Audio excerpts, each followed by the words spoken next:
What's up guys, my name is Liam and today we're going to be taking a look at the brand new Turtle Beach Stealth 700 Gen 3 headset. This has turned out to be one of the best well-rounded headsets that I've ever used in terms of comfort and functionality. So how does it stack up against competition? And more importantly, could this be the perfect headset for you? Let's check it out.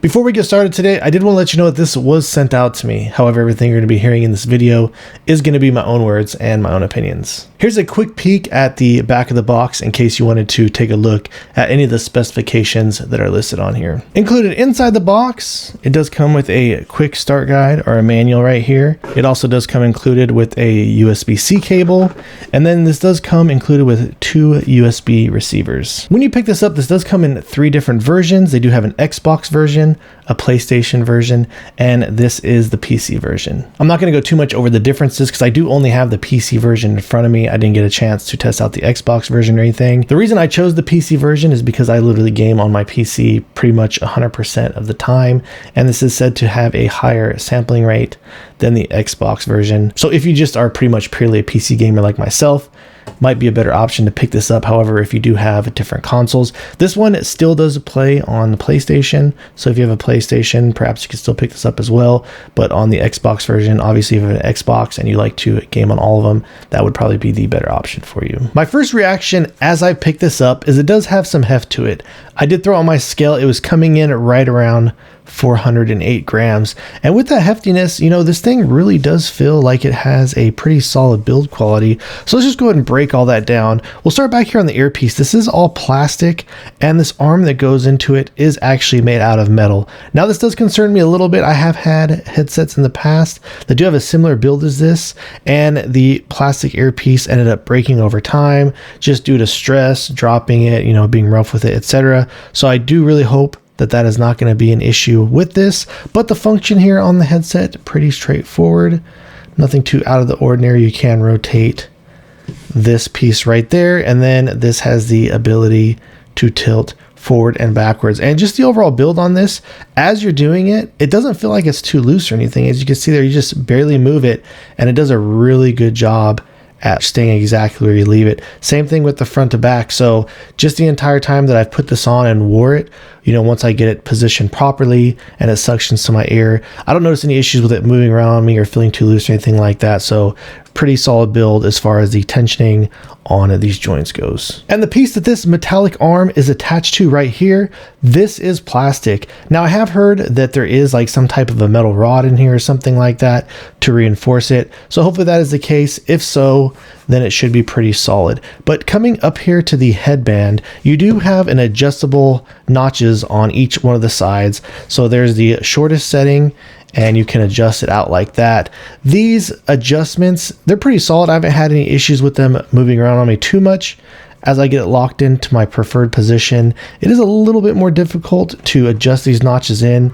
And I kind of wish there was a measurement here, you know, for people that do prefer to have like some type of an equal setting on each side. That'd be kind of cool, but not really too much of a deal. And the internals right here, this is a hard plastic, and it is met by this pleather piece. I am actually really enjoying this a lot. It feels really soft and cushiony. So I haven't noticed any of these harsh parts on my head as I've been wearing it. And while I've been using this during long periods of time, I haven't noticed any real major fatigue with the feeling of this padding. So it's been very comfortable. And as you can see there, they've done a pretty good job. Looks like it's nice and tucked in there.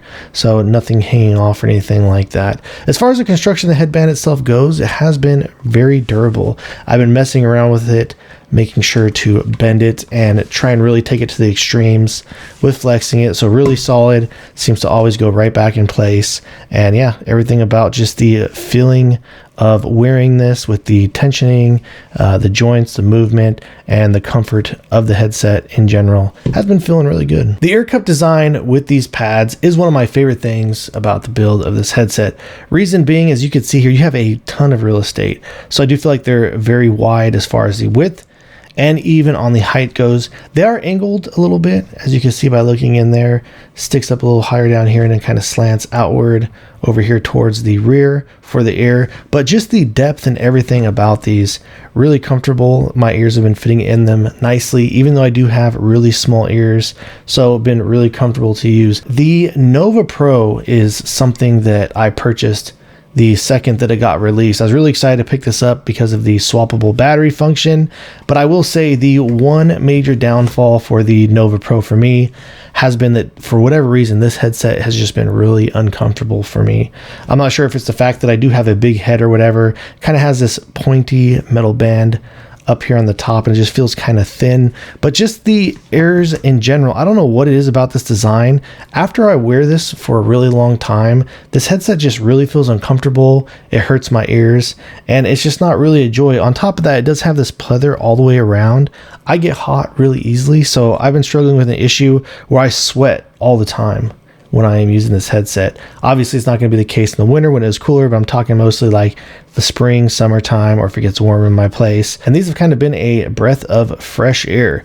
You do have the pleather on the outside, so it still kind of does a good job at blocking in the sound or holding it in there. But the one thing I really do like about these, besides how big the opening is and how well my ears fit in, is you do have a different material here on the outside. So it is kind of somewhat similar to what you find over here. It's kind of that really cool feeling, soft and silky material. So cool to the touch, cool as I've been wearing it. And I would say the setup does a pretty decent job once you get this headset seated and kind of sealed in. It does do a pretty decent job at locking in the sound and blocking out the background noise. And when I have been wearing these, I do really enjoy the clamp force that comes on these.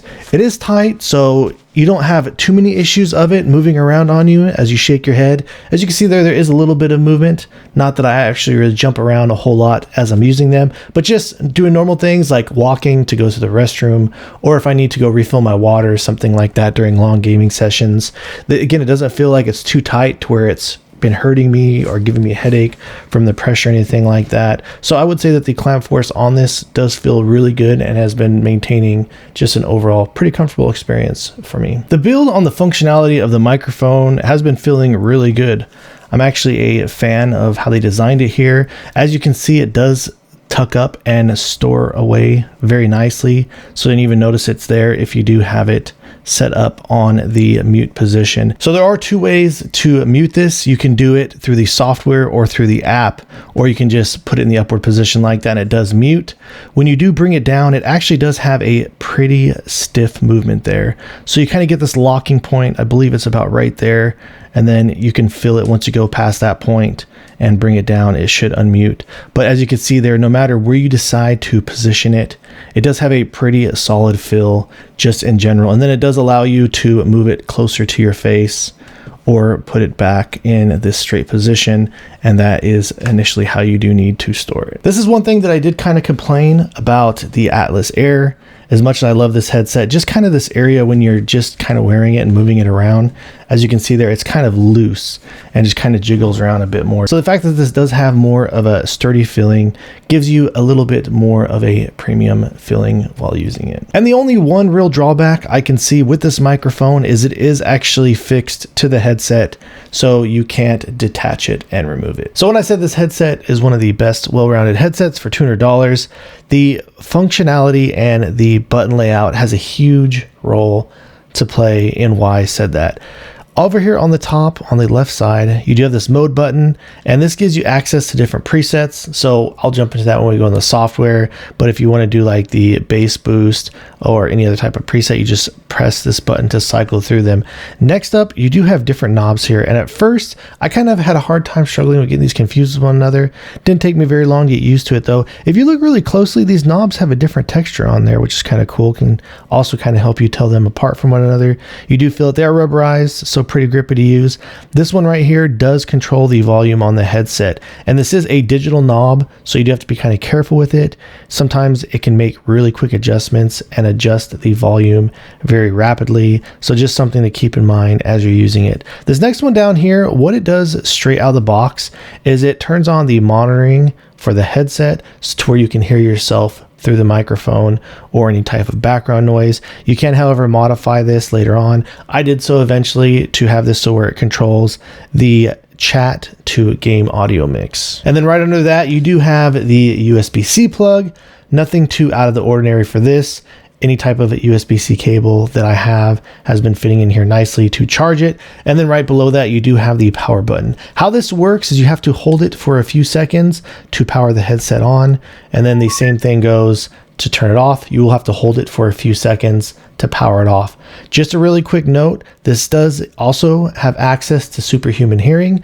If you tap it, it will enable superhuman hearing, and if you were to tap it again, it would turn it off. So if you just accidentally press this when you're trying to turn the headset off or something like that, and it doesn't turn off, there's a chance that if the sound in this sounds at all weird whatsoever, you could have just turned on superhuman hearing. I actually do like that because I have been really enjoying using the superhuman hearing for footsteps.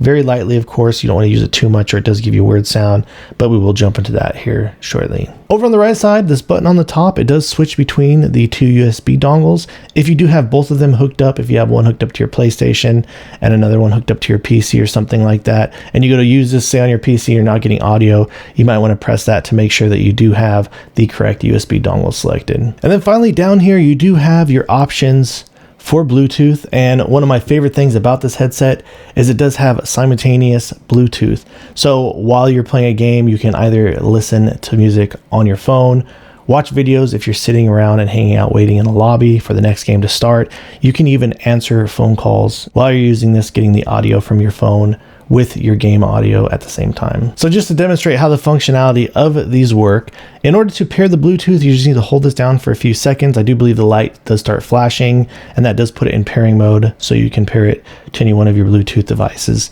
Right here, as you can see, this does control the audio on your device, so you could turn it up and turn it down. And also, if you were to press this button right here to the pairing button, it does have the option to pause the video, and then once you press it again, it will then play back that video. So the one really cool thing is if you're getting a phone call and you're gaming, you can't find your phone or you don't need to anyways, you can just simply press this button to answer the call. And then if you were to press this button again, then it would hang up that call. And of course, same thing goes, is that would control the audio that you're hearing through your phone call. You do have the software that you can install on your desktop, and they also do have an app that you're able to sync up obviously through your phone and the Bluetooth functions, and they should save the settings and sync with one another. The quality on the audio that I'm getting from this headset, it does actually sound really good for a $200 headset. Obviously, there's going to be better, more premium options out there, but what you are getting for this package, it has been working out really good for me. The entire time I've been using this in game, it's done a really good job at me being able to tell the direction that an enemy is coming from, and it's been able to have footsteps stand out pretty decently for me. So just in general, the quality of audio I've been getting from this headset has been working for me pretty well, and it does give you that Turtle Beach punchy sound signature. But just to quickly walk you through the settings over here, this is where you can adjust the master volume. Also, if you use the volume knob on the back of the headset, this controls this as well. As I already mentioned, I kind of find myself sitting around at 20 for the most part. This is kind of a good audible sound level that has been working out well for me. The superhuman hearing has been something I have been enjoying while using this headset. You can turn it on right here through the app or turn it off. And like I mentioned earlier, you can just tap the power button on the headset to turn this on or turn it off. The settings that I do use with this is I do like using this for footsteps. And the general range I use for this, obviously you do need to go and adjust in the game to make sure it's at a level that you like. But I do recommend leaving this on the lower end. Again, if you turn this up too high, it's just going to sound way too weird and abnormal. I do kind of find myself floating around between like 20 to 40, depending on the game. But somewhere around this range seems to be working out pretty well for me. You also have the game chat mix feature down here. In order to get access to this, you do have to install an additional software. I do believe that it automatically installed it for me when I did set up these drivers, but this is just a virtual driver that allows you to adjust the game to chat mix. And I'll go ahead and show you guys here in a little bit how you can assign it to that secondary knob on the left-hand backside of the headset. I don't usually mess around with too much of this other stuff right here. Of course, you could play around that if you want. This is where you can come in and set the high bandwidth audio quality through your settings. Over here on the right hand side is where you do have your microphone settings. If I were to lift my mic up, it will mute it. Or if you don't feel like putting the microphone up, you can just come in here and mute it yourself. Then you have your levels for that. Here is the monitoring. So when you do have this on, it does give you access to hear yourself talking or hear any type of background noise. For the noise gate, this is so that you can eliminate any background noise. I do find myself using this. If you do use it though, I do suggest being very light on it, due to the fact that it can cut out your voice too much or something like that. Over here, you do have the different options for your audio presets. And in all honesty, the signature sound with the footsteps has been working out really well for me. And then you do have adjustments for the mic as well. Here is what the mic sounds like with the signature sound. Now, if I were to switch it over to the full preset, here's a difference of what my voice sounds like. And then here is a sample of what the mic sounds like with clarity. And then last but not least, we got the smooth preset over here. If you were to create custom presets right here, it does save onto the onboard memory of the headset itself. I don't know exactly how many presets you can save on to the actual headset. I believe it's just a few. But if you were to come over here and you could set up as many different presets under the software tab as you choose to do so. Next up, you do have your buttons over here. This is where if they're highlighted, you can select them and you can change the functionality of them. Like I told you, this mode button right here out of the box, it does change between these different presets for your audio settings. And right here is where I come in. If you hit on the chat volume and then scroll up here to look at the game chat mix, when I go to adjust the knob that's in the bottom there, as you can see, this is what I was telling you about with this digital wheel right here. I barely tapped it and it kind of just shot over here.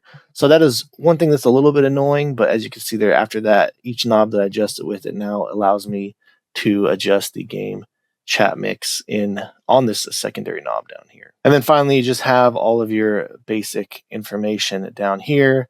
This does control the LED brightness on the dongle. I do recommend, I mean, it's up to you obviously, but the light does kind of annoy me flashing. So I do turn this down pretty low. For the voice and tone prompts, this is just the signals that you get when you mute your mic, if Bluetooth is connected or anything like that. So I do recommend leaving this on to make sure that nothing happens on your headset that you're unaware of, but I just kind of set this down a little bit. And the rest of these settings here are just pretty straightforward and self-explanatory. All right, guys, so that about wraps things up on the Stealth 700 Gen 3. And this thing really has impressed me. And in all honesty, I wasn't expecting to like this as much as I do. When it comes to comparing it to something like the Atlas Air, yeah, the Atlas Air is a little bit lighter and it does feel just a little bit more comfortable. But to be completely honest with you guys, for me, I was expecting the Atlas Air to just feel like way more comfortable than this new Stealth 700 does. For me personally, the Stealth 700 hasn't been really bothering me with the difference in weight for the comfort goes. And again, like I told you guys, just the fact that the air cups, they're so big, they do have this silkier material on the outside. I do feel like this headband has been more comfortable than the Atlas Air. If you can't tell through the camera, I do have a pretty large head, so I kind of have to get this pretty loose for it to fit me nice and comfortably. Obviously, when it comes to the difference between audio, these are pretty different considering the fact that this is a closed back end and this is an open. I do feel like this headset does feel just a little bit cooler when it comes to living in a really hot environment. So it has been a little bit more comfortable. Again, the thing with the microphone kind of bothers me, but not so much while I'm using it, with just kind of how loose it feels on this thing. And the one major difference between both of these is when I am using these, I get a much louder sound through these than these. I always find myself having to sit at like literally no less than 80 just when I'm using these as far as the volume knob goes. So whereas these, I use this at a really low setting. I usually average sitting at around 20. So these can get much louder, help block out some background noise. And the build on these, it just kind of feels just a little bit more solid compared to this one. Not saying that that's bad. This one just kind of feels a little bit more loose and flexible. Again, it kind of does add to the comfort. But yeah, that's kind of the difference between both of these. If I had to pick one, I mean, it really just comes down to the options. Are you looking for something with an open back sound and you just primarily use it for, you know, just gaming on? This could be a good option. But if you do like the appeal of having the simultaneous Bluetooth, I do kind of feel like for me, it's a huge option. It's been really convenient sitting in lobbies, watching videos on my phone, taking phone calls on this thing and stuff like that. So just the overall build and feeling of this, you know, I would say that even though the price is close on these, and I genuinely do really like both these a lot, I'm kind of having a hard time on just picking one. I would have to say that this one, the Stealth 700, is slightly edging out the Atlas Air with me. I feel like all around it's a really solid package. The fact that I'm able to adjust my chat to audio through the virtual driver and still assign it to that knob with the Bluetooth functions really makes this thing a powerhouse. And on top of all of that, it's been very comfortable to use for me. All right, guys, so if you have any questions or feel like I left anything out, please let me know in the comments down below. If you've enjoyed watching this video and are interested in seeing more videos like this in the future, please drop this video a like and subscribe to my channel. And thank you guys so much for watching. I look forward to seeing you in the next one.